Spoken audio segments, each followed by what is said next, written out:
निरंतर जो है सरकार बड़ी बड़ी बातें कर रही शिक्षा के बारे में, लेकिन आज देखा जाए तो आज की स्थिति ये है कि जो 10th क्लास का बच्चा है वो 8th क्लास के जो मैथ्स है वो सोल्व नहीं कर पाता। शिक्षा की बात करने को तैयार नहीं है, कभी जनप्रतिनिधि रहा हो या गवर्नमेंट का कोई आदमी रहा हो, और अब शिक्षा पे एजुकेशन में बात करने के लिए, रोजगार पे कोई बात करने के लिए तैयार नहीं है। आज की डेट में मुद्दा जो बना दिया गया है वो मुद्दे इस तरह के बना दिए गए हैं कि बोर्ड लगेगा, बोर्ड हटेगा, बोर्ड मतलब रहेगा, कुछ इस तरह के मुद्दे बना देगा। जय हिंद साथियों, आज हमारे साथ बड़े भाई सुमित बोध जी, जो कि सर्वे समाज के लिए और बच्चों के लिए हमेशा तत्पर रहते हैं।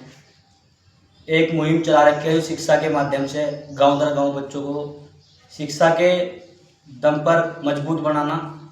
आज इनसे हम बात करते हैं कुछ विषय में। जी सुमित भाई, कैसे हो आप? मैं अच्छा हूँ भाई, आप बताइए कैसे? सभी साथियों को नमोदय, जय भीम, जय गुरुदास जी। सुमित भाई, जैसे कि आप लोगों ने गांव दर गांव मुहिम चला रखी है, जैसे कि हम देखते हैं शिक्षा के ऊपर तो बात बड़े नेता करते हैं, बड़े संगठन करते हैं, लेकिन शिक्षा के लिए काम कोई नहीं करना चाहता। क्या आप भी ऐसे मुद्दे करते हो, बातें ही करते हो आप लोग? देखिए, बेसिकली हम कहते नहीं, हमारा काम कहता है।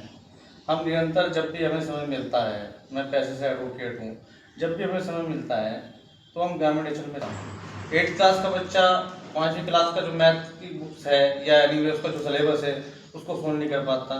तो बड़ी स्थिति वैसी है। जो निरंतर हम जो पाठशाला संचालित करते हैं, जो निःशुल्क रहती है, हमने एक नियम बनाया है, 10वीं का बच्चा 8वीं को पढ़ाए, 8वीं का बच्चा 5वीं को पढ़ाए, दूसरे को गाइड करे। मतलब आपका जो उद्देश्य है कि घर में ही बच्चा जो है बाहर पढ़ने के लिए ना जाए, अगर घर में 10वीं पढ़ा हुआ है तो 8वीं तक के बच्चों को पढ़ाए, अपने अपने गाइड करे, अपने मोहल्ले आस पड़ोस के बच्चे को, अपने परिवार के बच्चों को गाइड करे। और हमारे सुनने में आया है सुमित भाई कि आप जो है हर साल कुछ बड़े बड़े प्रोग्राम भी कराते हैं जहाँ पे आप बच्चों को सम्मानित करने का काम। बेसिकली हम मतलब साल में 2-3 कार्यक्रम करते हैं। जैसे कि हम एक कार्यक्रम 26 जनवरी पर एक भव्य कार्यक्रम करते हैं, जिसमें उससे पहले हम 26 जनवरी से पहले एक प्रतियोगिता आयोजित करते हैं, जिसमें पूरे जनपद सहारनपुर के बच्चे, उसमें SC/ST OBC माइनॉरिटी के बच्चे, तमाम बच्चे रहते हैं उसमें जो है, बच्चे उसमें पार्टिसिपेट करते हैं। उसमें ग्रुप बनाते हैं, 5वीं 6वीं का एक ग्रुप, 7-8 का एक, 9-10 का एक, 11-12 का एक ग्रुप बनाते हैं।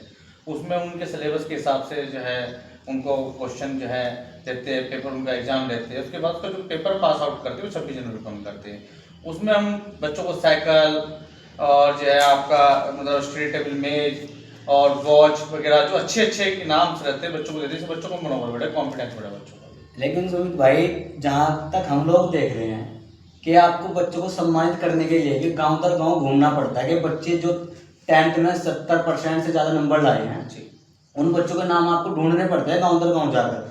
लेकिन अगर हम देखें कोई संगठन की मीटिंग हो, किसी पार्टी की जातिवाद का कोई मुद्दा हो, तो लोग और बच्चे अपना भी इकट्ठा हो जाते हैं। लेकिन ये ऐसे मानसिकता लोगों की ऐसी हालात आज खराब हो चुके हैं कि आप लोगों को शिक्षा के लिए भी सम्मानित करने के लिए ही बच्चों को घर से ढूंढना पड़ रहा है। आज की डेट में माहौल इतना मतलब क्रिटिकल कर दिया गया है। आज की डेट में कोई शिक्षा की बात करने को तैयार नहीं है, कभी जनप्रतिनिधि रहा हो या गवर्नमेंट का कोई आदमी रहा हो, और अब शिक्षा पे एजुकेशन में बात करने के लिए, रोजगार पे कोई बात करने के लिए तैयार नहीं है। आज की डेट में मुद्दा जो बना दिया गया है वो मुद्दे इस तरह के बना दिए गए हैं कि बोर्ड लगेगा, बोर्ड हटेगा, बोर्ड मतलब रहेगा, कुछ इस तरह के मुद्दे बना दिए गए हैं। तो बेसिकली आज मतलब जिस तरह का जागरूक होना चाहिए था, अगर हम बात समाज की जागरूक की करें, अगर समाज जागरूक हुआ होता, देश के जो बुद्धिजीवी वर्ग के जो लोग अपने आप को कह रहे जागरूक हुए होते, तो आज स्थिति बहुत क्रिटिकल होती। आज भी हम सोए हुए लोग। लेकिन हम जो लोग देख रहे हैं कि भाई इतना आज़ाद होने के बाद भी 78 साल से ज़्यादा लोग जो है आज़ाद हो चुके हैं भारत देश को, 78 साल के बाद भी जो हमारा समाज है, जो बहुजन समाज कहा जाता है, जो दलित वर्ग जो है, वो पढ़ने लिखने के बाद भी और आज़ादी पाने के बाद भी वो अपने आप को गुलाम बताता है। कुछ इनके जो संगठन है वो लोग इन्हें बताते हैं कि हमारे समाज के ऊपर शोषण हो रहा है। इसका कारण क्या है जो आज भी ये शोषण सह रहे हैं? देखिए, मतलब अगर हम संगठन, वो संगठन है कि जो संगठित हैं भाई, जिनका समाज बन गया, उनकी वो गाय छेड़ के दिखाएं, वो बताएंगे। और जिनका समाज नहीं बना, उनके दिन के 12 बजे भारत की सबसे बड़ी पार्लियामेंट में अधिकार छीनने जाते हैं, दिन दिहाड़े माता बहनों के साथ बदतमीजी की जाते हैं, बच्चों को स्कूल में पानी के ऊपर पेट दिया जाता है जो है। तो बहुत सारी जुल्म जाति के शिकार आज भी समाज के लोग हो रहे हैं और आप सबके सामने है। तो इसका कारण जो है कहीं ना कहीं हमारे जो समाज के बहुजन समाज दलित समाज के जो लोग हैं उनकी मानसिकता जो है आज भी स्थिति उनकी जो है खराब है। वो लोग अपने आप के हक और अधिकारों को समझ नहीं पा रहे।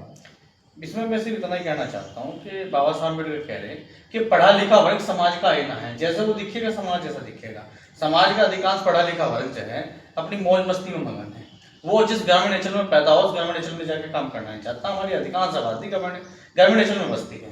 कुछ चुनिंदा लोग ही नौकरी पैसा में जा पाए, अधिकांश भी आज की स्थिति बहुत गंभीर है, बहुत मतलब स्थिति बहुत क्रिटिकल है। साथियों, जैसे कि आपको अभी हमने सुमित भाई से मिलवाया जो कि कई सालों से समाज के बीच में रहकर काम कर रहे हैं, मेहनत कर रहे हैं, बच्चों की शिक्षा के ऊपर काम कर रहे हैं। इनका आज तक कोई ऐसा मोटिव नहीं रहा है कि इन्होंने समाज में अपने राजनीति का झंडा गाड़ने के लिए कोई काम किया हो या किसी धर्म जाति को बांटने के लिए काम किया हो। इन लोगों ने, इनकी जो टीम है पूरी टीम ने काम किया समाज को जगाने के लिए, शिक्षा को मजबूत करने के लिए, और जो बच्चों को सम्मान नहीं मिल पाता बच्चों को सम्मान दिलाने के लिए, चाहे वो बच्चा स्पोर्ट्स से हो, चाहे वो बच्चा शिक्षा के क्षेत्र से हो, चाहे वो बच्चा किसी भी फील्ड का हो और किसी भी समाज का हो, उन बच्चों को ये सम्मान देने का काम करते हैं। आप लोगों को कहना चाहूँगा कि आप लोग ऐसे लोगों को भी सपोर्ट करें जो समाज के लिए रात दिन मेहनत कर रहे हैं। सुमित भाई का बहुत बहुत धन्यवाद करना चाहूँगा मैं बार बार, क्योंकि सुमित भाई कई सालों से इस मेहनत को, इस मुहिम को लेकर चल रहे हैं। और ऐसे ही आपको इनके एक बहुत बड़े बड़े जो प्रोग्राम होते हैं, भारतीय खिलाड़ी एकता मिशन के समर्थन में भी ये लोग रखते हैं खिलाड़ियों को मजबूत बनाने के लिए।